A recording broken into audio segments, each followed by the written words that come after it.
Ya. Bien, hermanos, vamos a comenzar con una oración a nuestro Dios, dándole gracias por todo.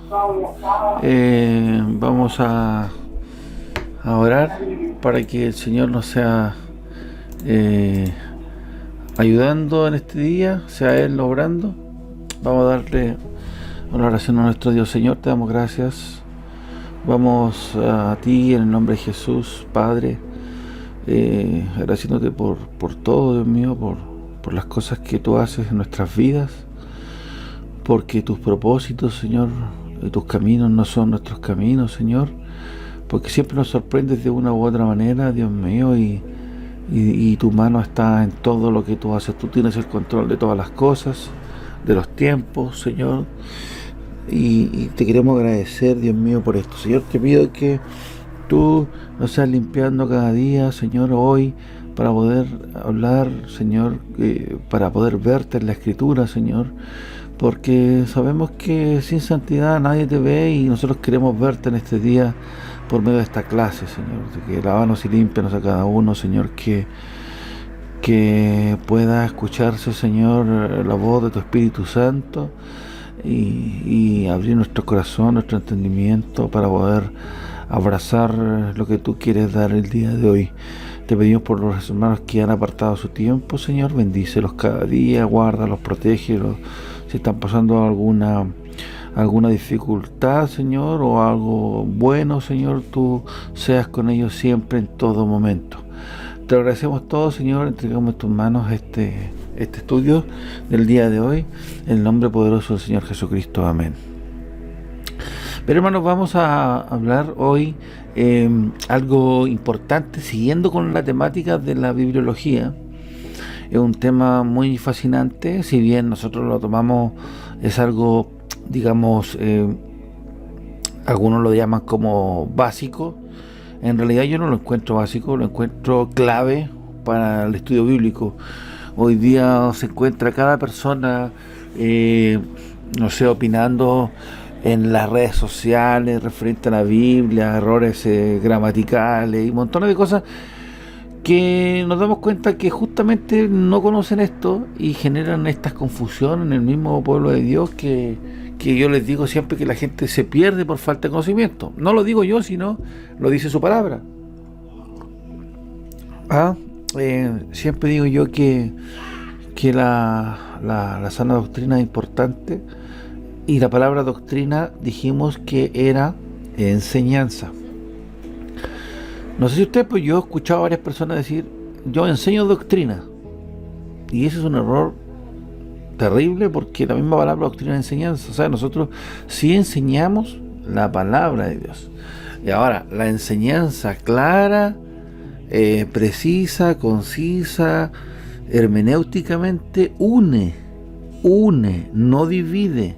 Lo que divide son diversos tipos de enseñanzas que no están de acuerdo con la Escritura. Por eso la Biblia dice que nosotros debemos trazar correctamente la palabra de Dios. Cuando hablamos de trazarla correctamente nos referimos a ese trazo de línea recta de arquitecto que no se puede correr ni un milímetro para cada lado, porque si no la construcción queda mala. Trazar es esto. Ese es el enfoque que tiene línea recta de un arquitecto, sin desviarse para ningún lado. Entonces, eso une, pues, hermano, porque cuando yo digo, Dios dice esto, usted va, lo comprueba y dice, sí, Dios dice esto, ok. Entonces une la voz de Dios, lo que dice Dios. Yo puedo tener un corazón a lo mejor diferente a lo que piensa Dios. No, a lo mejor mi corazón, al ser diferente, no es el pensamiento de Dios. Entonces mi pensamiento puede generar conflictos o dificultades en lo que Dios quiere hacer. Le pongo el ejemplo de Abraham, cuando Dios le dijo, vete de tu casa y tu parentela. El buen corazón de Abraham, aparentemente buen corazón de Abraham, de alguna manera desobedeció a la palabra de Dios cuando le dijo a su sobrino Lot que fuera con él. Después, si usted lee la Biblia ahí, Génesis, va a ver que hubo problemas con los pastores, con la tierra, un conflicto gigante y después vemos lo que pasó con Lot. Entonces a veces las buenas intenciones son estorbo de Dios y ocurre así, ¿ah? A veces me acuerdo una vez cuando estaba predicando en la iglesia allá en Lautaro, estaba hablando acerca de lo justo de Dios, de lo bueno que es Dios y que a veces no entendemos sus planes. Y me acuerdo que una señora se paró y que era visita y dijo, pero ¿cómo está diciendo esto? Que Dios acaso se agrada con esto otro. Yo le dije, eso es lo que dice la Biblia, yo no quisiera que diga eso, ¿ah? Pero lo dice así, ¿ah? Es como cuando habla de la misma la Biblia, por ejemplo, de los últimos tiempos, cuando dice que la maldad va a aumentar. Yo no quisiera que fuera así, yo quisiera que al contrario mejorara, pero la Biblia lo dice así. Entonces mi opinión, como ustedes saben, muchas veces no tiene esta mi opinión no vale, entorpece lo que Dios dice, y por eso la doctrina une, por eso la palabra de Dios une y dice, bueno, sí, así dice Dios y así va a ser. Va a ser como los días de Noé, cuando Cristo venga. ¿Se acuerdan los días de Noé? Donde la gente se casaba, se daba en casamiento, hacía lo que quería. Bueno, hasta que vino el diluvio. Así va a ser. Y así ocurrió. ¿Ah? Y la misma palabra dice el Nuevo Testamento que fue declarada en aquel entonces para el diluvio. La misma palabra está reservada para el fuego. O sea, no hay forma, hermano. A veces nosotros queremos hacer algo y Dios nos obliga a hacer lo que Él quiere. Sí, uno puede estar de acuerdo o no, pero sus planes Él los cumple como sea. Recién hablaba con mi hijo de cómo Dios utilizó a Satanás para ser crucificado en la cruz. Claro, porque estaba cumpliendo los planes de Dios, aunque Él no lo sabía. Y lo hizo, y fue clavado en la cruz, y era necesario que muriera, ¿ah?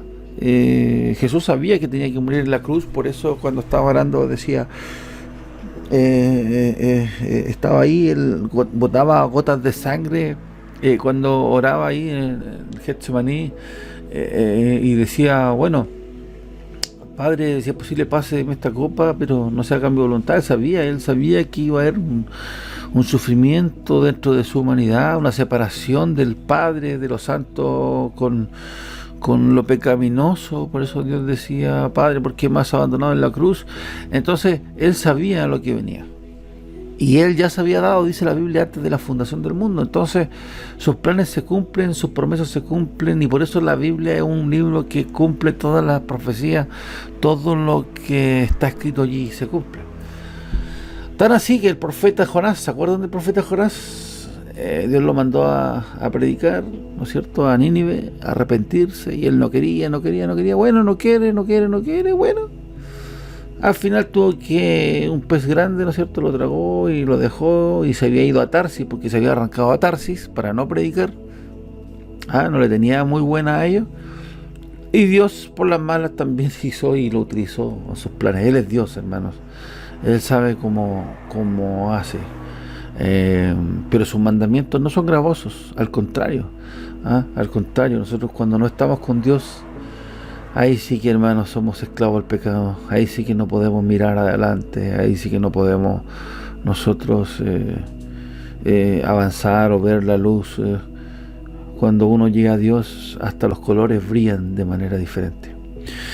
Hoy vamos a ver, hermanos, y por eso hablamos de la doctrina que une, y estamos hablando de esto tan,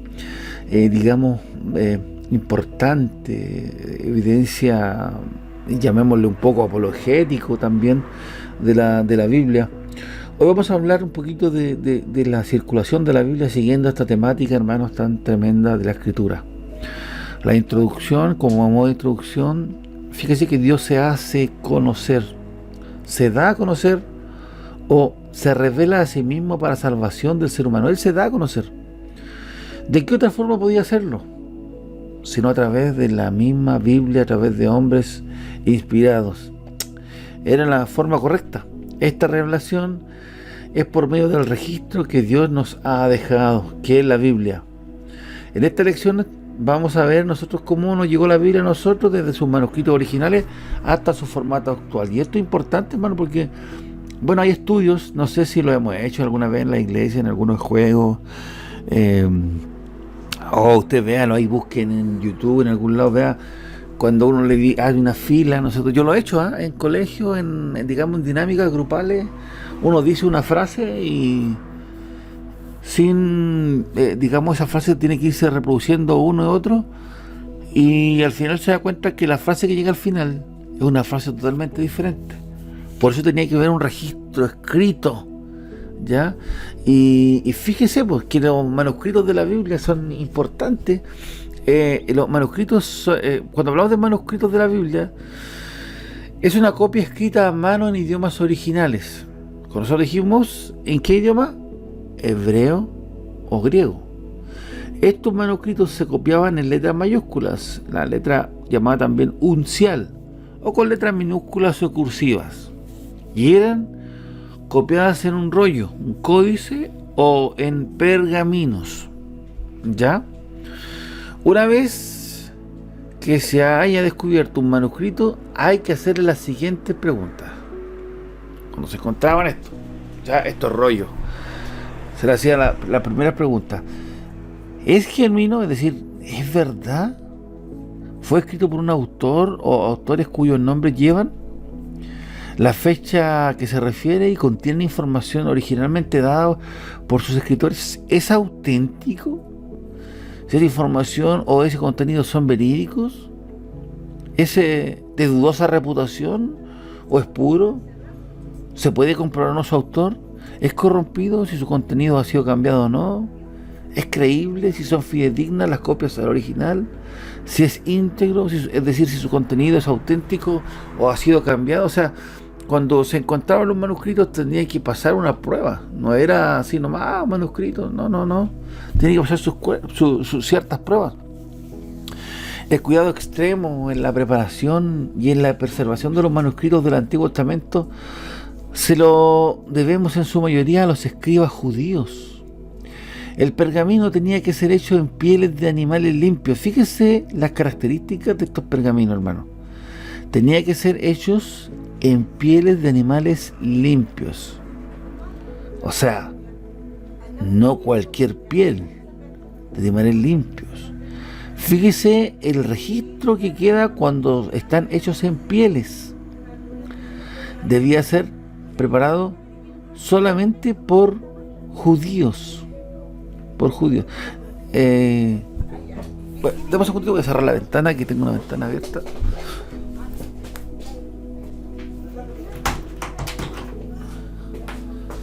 Ahí sí que estaban hablando afuera y no sé qué estaban hablando, pero me distraían un poco.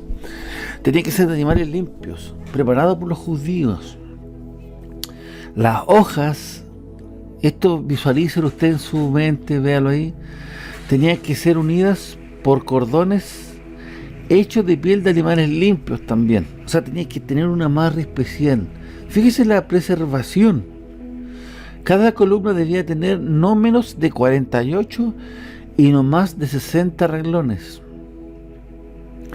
El escriba, el que escribía, tenía que trazar primero los renglones. Y escuche bien, y si 3 palabras se escribían fuera del renglón, escuche bien lo que le voy a decir, si 3 palabras se escribían fuera del renglón, el manuscrito no tenía valor alguno. O sea, fíjese hasta aquí, hermano, el cuidado que llevaba el manuscrito. O sea, Dios aquí es maravilloso, porque imagínese las cosas que tenían que cumplir para escribir. Y no solo queda ahí, sigamos. La tinta, hermanos, debía ser negra. La tinta debía ser negra, preparada por una receta especial. Fíjese, qué importante, el escritor no podía escribir una sola palabra de su propia memoria, sino que tenía que poner delante una copia auténtica y debía pronunciar cada palabra en voz alta antes de escribirla. ¡Wow! Me parece tremendo. Es decir, en el principio. Y escribía dentro del reglón, dentro de la piel, con la tinta especial, cada palabra. En el principio. Creó, imagínese, tal cual, fiel al original. Escuche bien, no queda ahí. Debía limpiar la pluma con mucha reverencia antes de escribir el nombre de Dios o antes de escribir el nombre de Jehová. Tenía que bañarse todo el cuerpo para que no fuese contaminado aquel nombre de Dios. Debía observar reglas muy estrictas acerca de las formas de las letras, los espacios entre las letras, palabras y párrafos.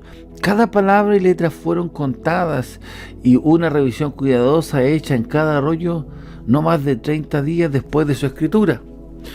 Un error hallado condenaba la hoja. Un error hallado condenaba la hoja. Y si se encontraban 3 errores, todo el rollo era desechado. Imagínense, hermano, nosotros aquí, cuando escribimos, cuántos errores ortográficos tenemos. Cuando escribo una carta. Imagínense la preservación de estos escribas. De cómo Dios cuidaba, porque tenía que darse a conocer y no podía haber error.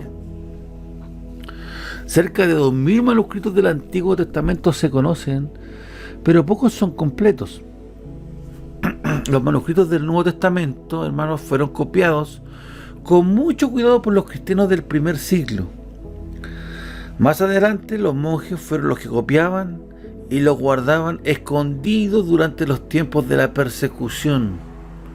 Que habían tiempos de la persecución de la iglesia y todo, que en el tiempo ahí de Martín Lutero quemaron Biblias, y todo el tiempo la Biblia se ha tratado de desaparecer, pero sigue allí. Fíjese que hay 4000 manuscritos del Nuevo Testamento registrados. El número de estos manuscritos sigue creciendo a medida que hay nuevas excavaciones arqueológicas, siguen apareciendo y descubriéndose nuevos manuscritos.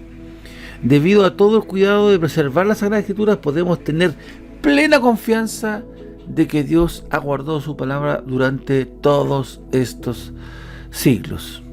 ¿Cómo vamos ahí, hermano? ¿Alguna opinión? ¿Qué le parece hasta aquí? Lo escucho, para que hagamos más dinámica esta clase. ¿Qué les parece? A ver, ¿alguien que opine? No, todo realmente impresionante lo que se puede apreciar y entenderlo como con tanto cuidado, tanto celo para escribir estas cosas tan lindas del Señor. Así es. ¿Alguien más le llama la atención? ¿Alguien pensó que era así?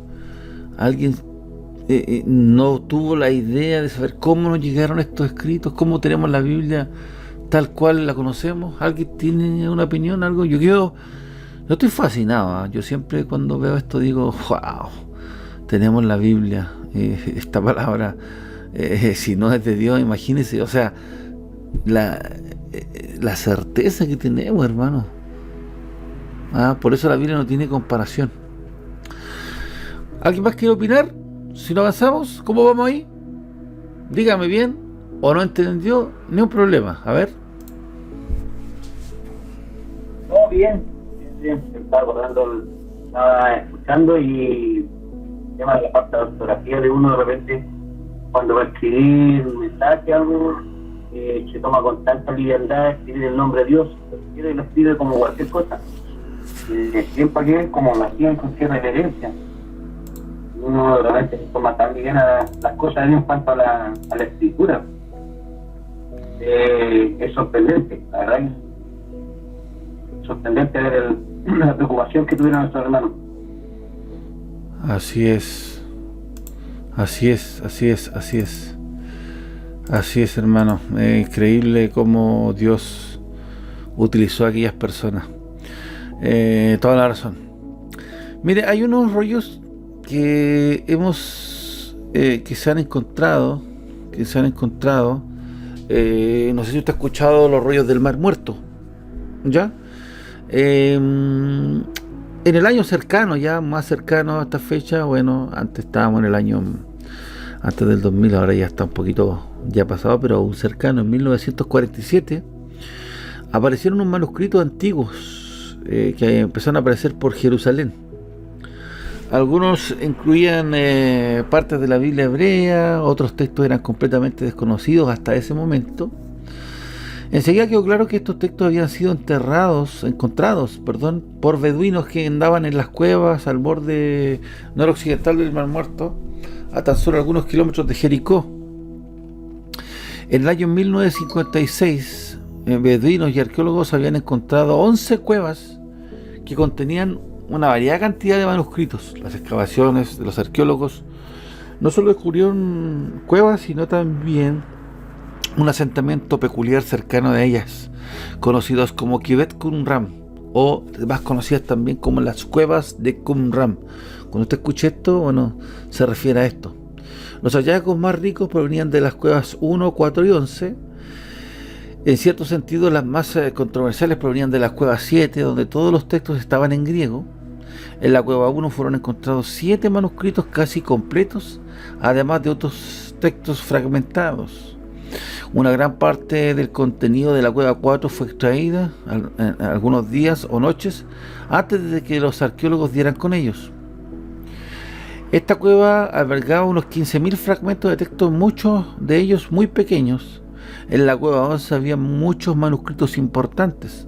Algunos de ellos son el rollo del templo, el más largo de todos los rollos, que no solo describe un nuevo y utópico templo, sino varias fiestas que se debían celebrarse en aquel entonces, sino también provee una curiosa interpretación y adaptación de la ley bíblica. A veces se lo llama también la Nueva Torá. 2, también el rollo del Salmo, que contenían trechos de 40 salmos canónicos y no canónicos. Cuando hablamos de canónicos y no canónicos, nos referimos a que algunos cumplen las características de inspirados y otros que no son inspirados, pero sí contemporáneos del mismo tiempo. Hizo que se abrieran nuevos sentidos de cuestión del desarrollo y la formación del canon bíblico. Además, en la cueva 11 se encontró el Targum, o traducción aramea del libro de Job, y un texto sobre la misteriosa figura de Melquisedec. ¿Ya? En total se han contado aproximadamente 820 manuscritos y cerca de 20.000 fragmentos. De aquellos, cerca de 220 manuscritos contienen textos que ahora son parte de la Biblia hebrea. El más famoso de ese libro completo de Isaías, el libro de Isaías completo.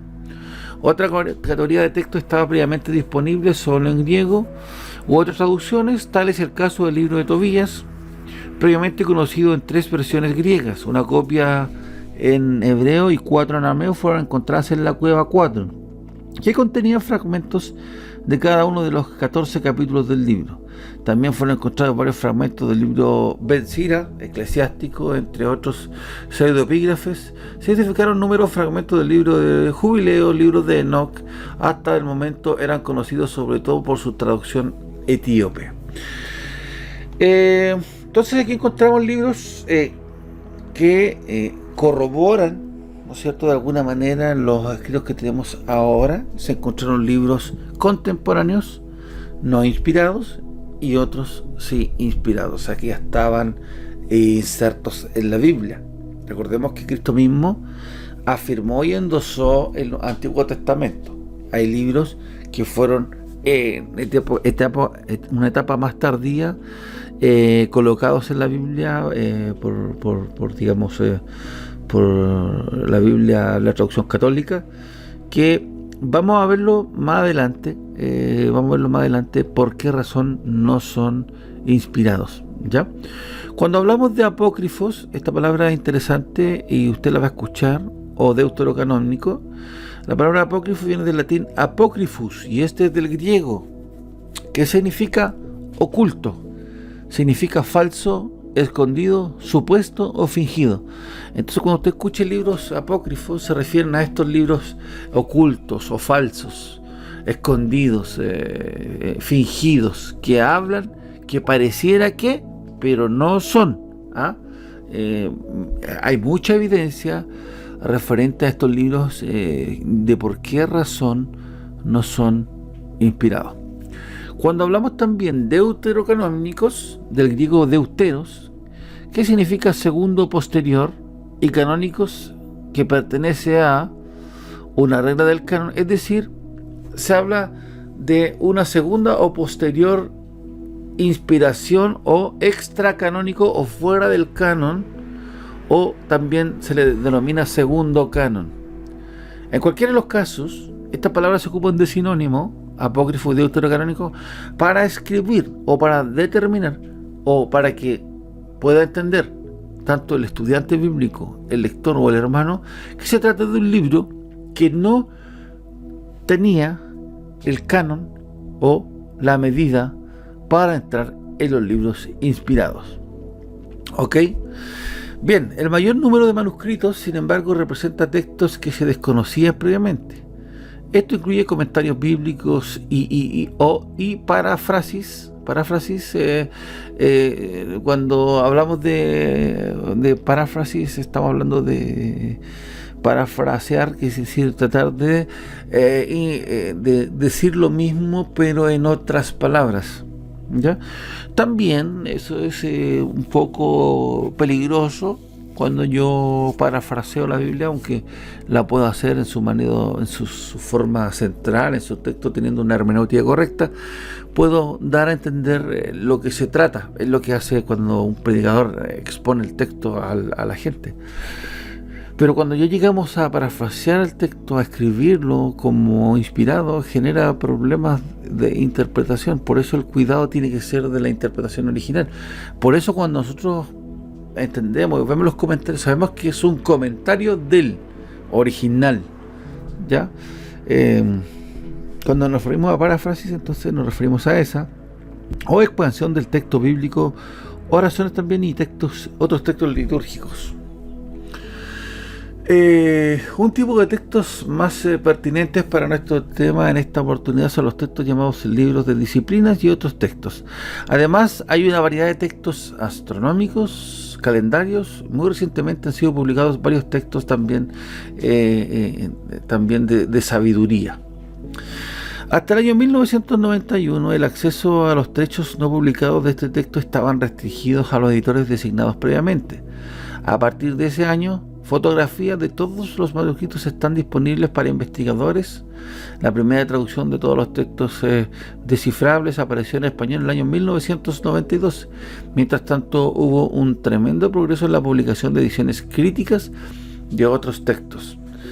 Entre el año 1955 y 1990 fueron publicados 8 volúmenes por la Universidad de Oxford en la serie Discovered in Judean Desert. Ya se ha llegado al volumen 38, aunque faltan algunos intermedios.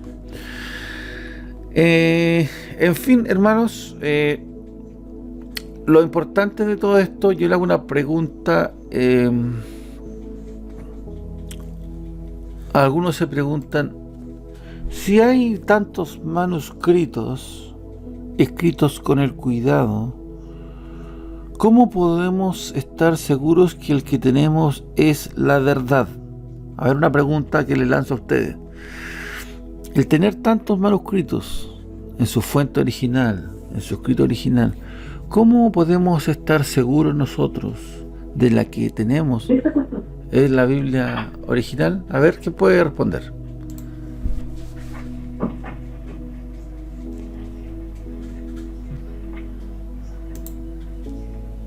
¿Hermana Erika? ¿Hermana Erika? ¿Quiere hablar usted o no? A ver, pensemos, veamos si tengo tantos textos arqueológicos o manuscritos, ¿cómo saber si la que yo tengo es original?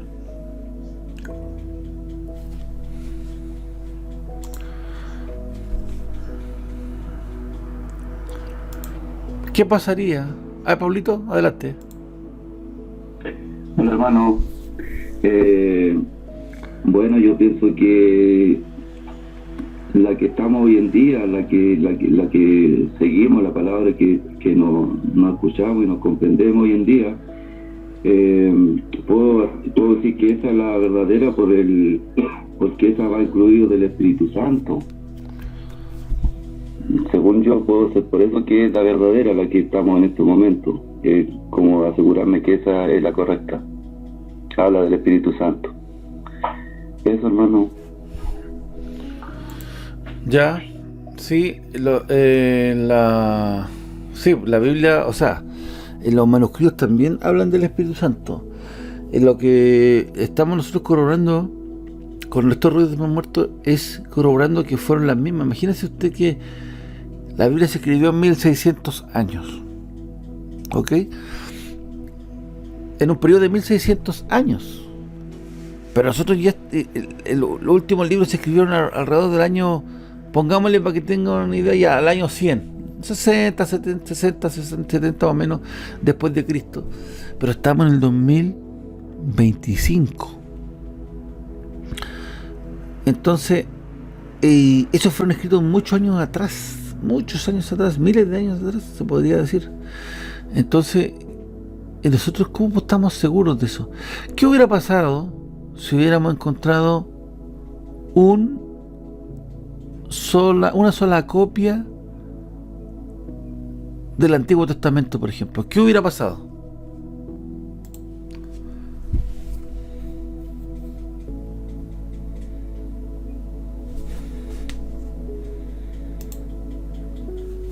Imagínense, hermano. A ver, si yo tengo una copia del Antiguo Testamento y dicen, esta es la verdadera copia del Antiguo Testamento, y yo la comparo y veo que tengo errores con la copia original, ¿cuál es la verdadera? ¿Cómo la comparo? Es complejo. Entonces, a diferencia de cómo la pensamos nosotros, mientras más copias, más llegamos al original, más se comprueba el original. ¿Me está entendiendo? ¿Se entiende?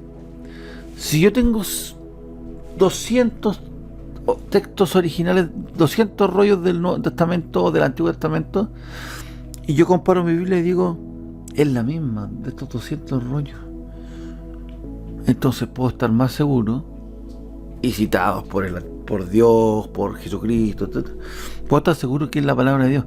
Pero si tengo una o pocas copias, me costaría creerlo, me costaría saber si es la palabra de Dios o no. Pero fíjese que esta preservación de la Biblia, este cuidado y esta cantidad de rollos hacen estar tranquilos de que es del original. ¿Se da cuenta? ¿Cuánto se da cuenta? ¿Entendieron o no? ¿Alguien no entendió? Porque mientras más copias, uno diría, pero hay tantas copias, ¿cuáles? No, las copias, con el cuidado que tenían, nos acercan cada vez más al original. ¿Se entiende?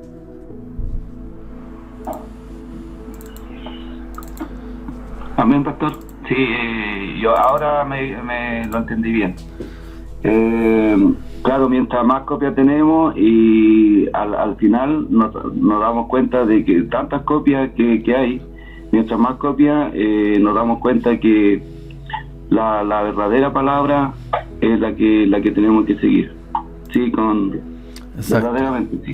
Exacto. Entonces, a la inversa, porque uno primera, a mí igual, yo me acuerdo cuando estudiaba esto primero decía, pero tantas cosas, como que la pensaba al revés. ¿Por qué no hay una que diga este? No, porque después cuando uno entiende con el cuidado que fueron escritos, la preservación, cómo Dios estaba allí en la escritura inspirando a estos hombres para que escribieran, para que registraran, para que los copistas, para que el pueblo hebreo lo tuviera allí, para que estudiara la palabra, el maná, todo lleve a un texto, y ese texto sea escrito con ese cuidado. Entonces nosotros corroboramos que realmente la palabra de Dios es la que tenemos hoy día, y eso es que es motivo, hermanos, de gozo, de alegría, porque uno hoy día, imagínense que no tuviéramos un texto Imagínese que en nuestro ser creyéramos que hay algo superior y no tuviéramos algo para corroborarlo, que hay algo más, pero sin embargo Dios se dio a conocer a través de la Escritura. Para mí, no sé, hermano, pero es maravilloso. Aquí tengo un manuscrito, digamos, no un manuscrito, pero usted puede investigar también manuscritos acerca de las cuevas de Qumran en YouTube, puede meterse ahí y ningún problema. Sin embargo, yo tengo aquí, dentro de un libro que escribí, algunos manuscritos donde están los años de descubrimiento, la fecha original de la escritura y los libros que incluyen. Se los voy a compartir porque es una lista grande y si los digo usted no los va a entender, así que no, porque son fechas, son datos. Si usted quiere profundizar un poquito más, se las voy a dar, pero está la Vulgata Latina, el Codis Sinaiticus, también está del Museo Británico, el Códice de Alepo. Se los voy a compartir mejor para que usted los pueda ver. Nosotros vimos que hay las versiones de la Biblia, tenemos muchas versiones, hablamos de la versión de los 70. A ver, ¿quién se acuerda cuál era la versión de los 70 o la Septuaginta? A ver.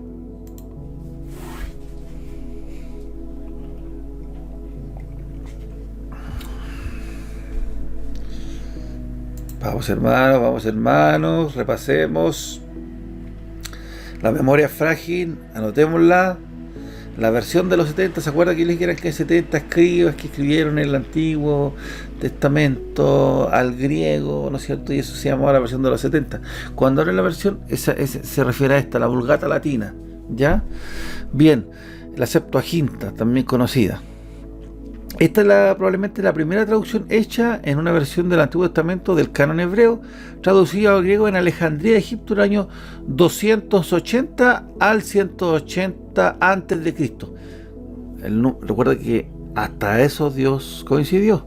Fíjese, nosotros estamos viendo el 2025 después de Cristo, hasta el año 0 Dios coincidió con su venida, imagínense. Bueno, vemos 280 al 180 antes de Cristo. Ya, la versión original de que aquí nosotros tenemos este manuscrito más antiguo de la versión de los 70 que tenemos ahora es del año 350 después de Cristo, porque se tradujeron muchas, ¿no es cierto? Y nosotros tenemos las copias del original, que están, las copias más antiguas son del 350, sin embargo la original se escribió del 280 al 180 antes de Cristo. El canon hebreo fue traducido al griego 2 siglos antes de Cristo, prueba de que ya existía entonces y que el canon del Antiguo Testamento había sido cerrado. Ya no había nueva revelación. Recuerde, hermano, el canon, la regla vara ya había sido cerrado. ¿Qué es lo que ocurrió allí entre el Antiguo y Nuevo Testamento? Lo vimos en la clase pasada. A ver, ¿quién se acuerda?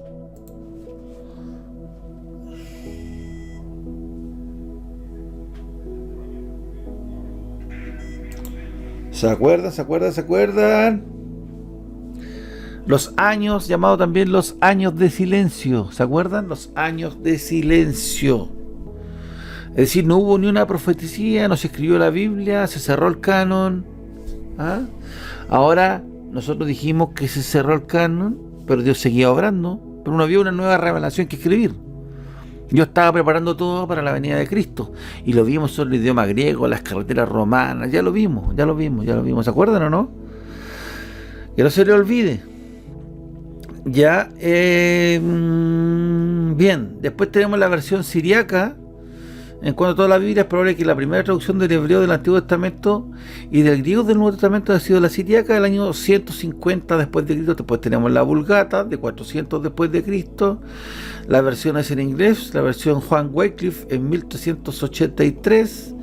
Y así, hermanos, tenemos una lista del 1611, 1855, 1952. La versión en español, la 1260, 1478, ya hasta la versión del 1960 tenemos otra, la Reina Valera de 1909, y seguimos, hasta las versiones actuales, que son las nuevas traducciones del Recobro, por ejemplo, la nueva traducción viviente, la NTV, que es una de las que más me gusta, ya para lenguajes más actuales, que es muy buena tenerla también. Bien.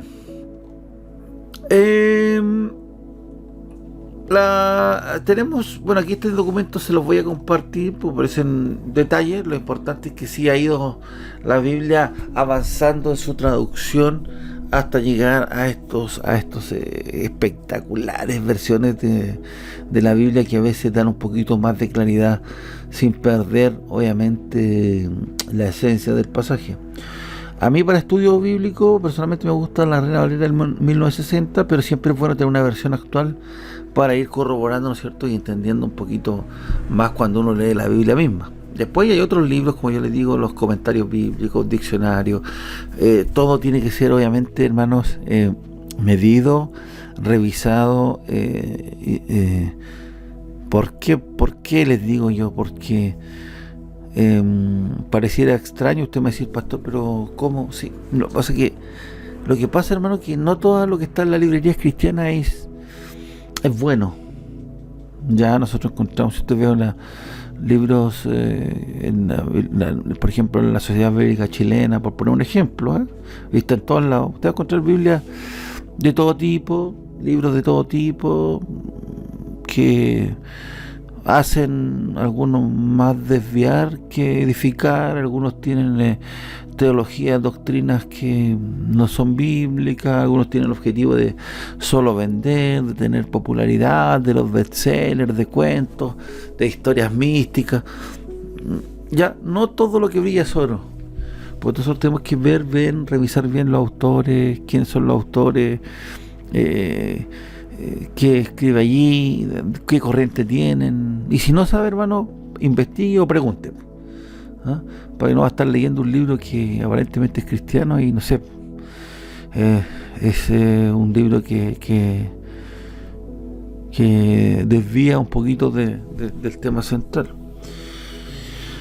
Claro, y a mí me pasó, si no lo estoy hablando de algo fuera que no ocurre. A mí me pasó cuando las ganas de aprender, las ganas de leer, de repente me agarraba un libro que después ya lo estaba terminando y me daba cuenta que no era. Después escuchaba unas predicaciones, temas, estudios de autores, me daba cuenta que lo que leí no era bueno. Yo le recomiendo, no lea lo malo, lo falso. Una vez un pastor amigo mío comentaba que una persona tomó un libro para leer de los solos Jesús específicamente. Los solos Jesús no creen en el Espíritu Santo, no creen en Dios Padre, solo Jesús. Y el pastor le dijo, cuidado con leer eso, no lea eso, hermano, cuidado. No, le dijo, si estoy estudiándonos para ver cómo piensan, cómo piensan ellos referente a este tema, bla, bla, bla. Bueno, al tiempo después este hermano se retiró de la iglesia, habló con el pastor y le dijo que había visto la luz y que ahora era solo Jesús. Hay que tener cierta madurez, hermanos, y no leer todo. Recordemos que uno aquí conoce la verdad estudiando la verdad. El billete falso se detecta cuando uno conoce el verdadero. Así que ojo con eso, hermano. Un consejo que les doy: el que esté firme mire que no caiga. Todo lo que estamos mostrando aquí es evidencia de lo que es la palabra misma de Dios, de lo que es evidencia de lo que es la Biblia misma. Así que ojo con eso. Yo lo llamo a la cautela y estudiar la palabra de Dios, a leer la palabra de Dios, hermano. La Biblia no es de interpretación privada. Así que vaya a la Biblia, lea la Biblia, estudie la Biblia. Si tiene preguntas, puede hacérmelas, escribirme. Usted tiene mi número. Pastor, me está pasando esto, necesito esta pregunta, leí este texto que no lo entiendo, qué significa, me quedó la duda. No hay problema. no hay problema. Para eso somos cuerpo de Cristo, para ayudarnos.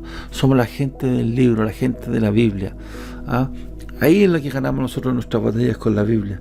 No otro libro, no mi corazón, no mis corazonadas, no mis buenos sentimientos. Es lo que dice Dios en su palabra. Vamos a dejarlo hasta aquí, hermanos. ¿Por qué?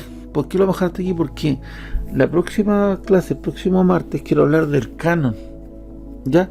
De cómo entrar los libros a la división que tenemos nosotros. ¿Cuál fue el proceso de selección de estos libros para entrar en la Biblia que nosotros tenemos? Así que no se lo pierda, hermanos. No se lo pierda, díganle al hermano de la iglesia que no se pierda esto, porque vamos a ver, y todo esto es fundamental, todo esto es apologética, hermano. Todo esto para presentar defensa.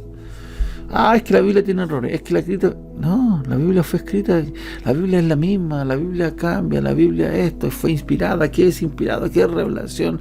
¿Qué es inspiración? ¿Cómo están divididos? ¿Cuáles fueron los rollos del Mar Muerto? O sea, puro fundamento para poder presentar defensa, hermano. Lo que me da pena y honestamente, aquí ya abro mi corazón, que a pesar de ser un libro de los libros, el único que ya lo vimos nosotros, ha sido un libro que últimamente está menos estudiado. Se trata de estudiar, pero ha sido descuidado, porque uno es capaz de ver en todos estos movimientos que hay, en todas estas nuevas doctrinas, por llamarlo de alguna manera, nuevos movimientos, se ve que la gente no conoce la Escritura. Y la Biblia dice, mi gente se pierde por falta de conocimiento. ¿Ah? Sí, la otra vez hablamos de Berea, de los bereanos, que escudriñaban la palabra de Dios para ver si era cierta o no, aún cuando les predicaba el apóstol Pablo. O sea, imagínense, nosotros debemos estudiar la palabra, pero con esa sinceridad, saber que la palabra de Dios es la que tenemos y estar seguro de lo que dice allí es el libro profético más seguro, que hacemos bien estar atentos como una antorcha, dice la palabra de Dios. Así que, hermanos, vamos hasta aquí. Yo les voy a compartir el texto de lo que hemos visto hasta acá, para entrarnos ya adentrarnos en el próximo martes en el canon del Nuevo Testamento. No sé si alguien quiere decir algo, compartir algo, qué le pareció lo de hoy, etcétera.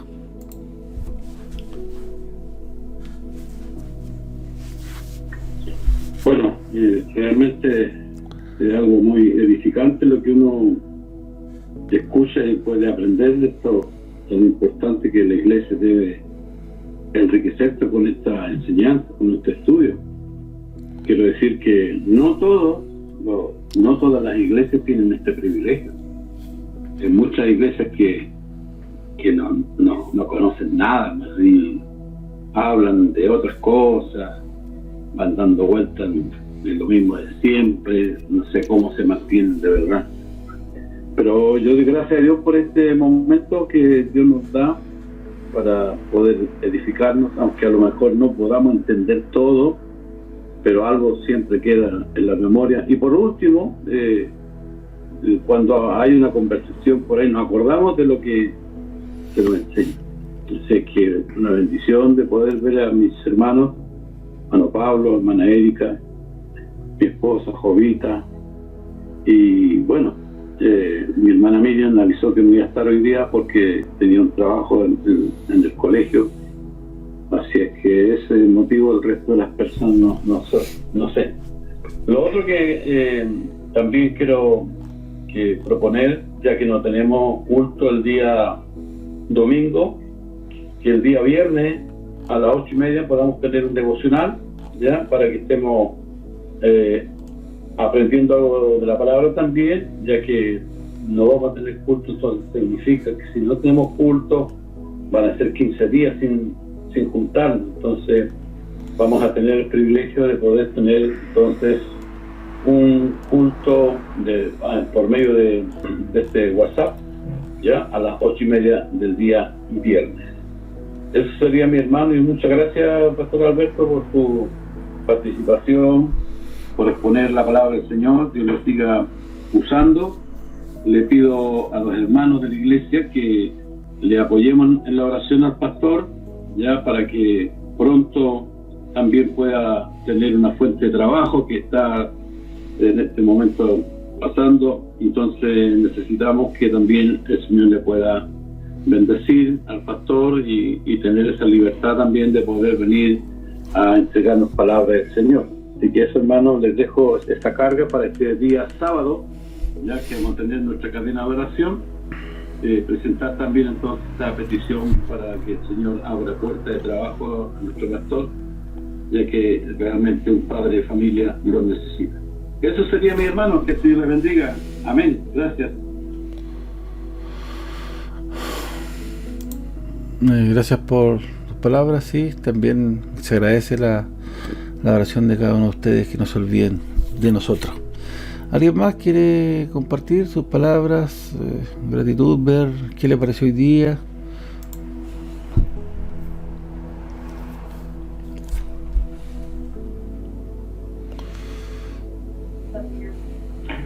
Amén, pastor, al pastor Alberto. Bueno, sí, lo que, como decía mi pastor Juan también, no es que vamos a aprender todo lo que se dijo, pero son palabras, algunas palabras que van quedando, y eso igual es bueno, darle gracias a Dios por eso, esforzarse también para llegar aquí a conectarnos con los hermanos. Así que doy gracias por eso igual, porque todo tiene un esfuerzo y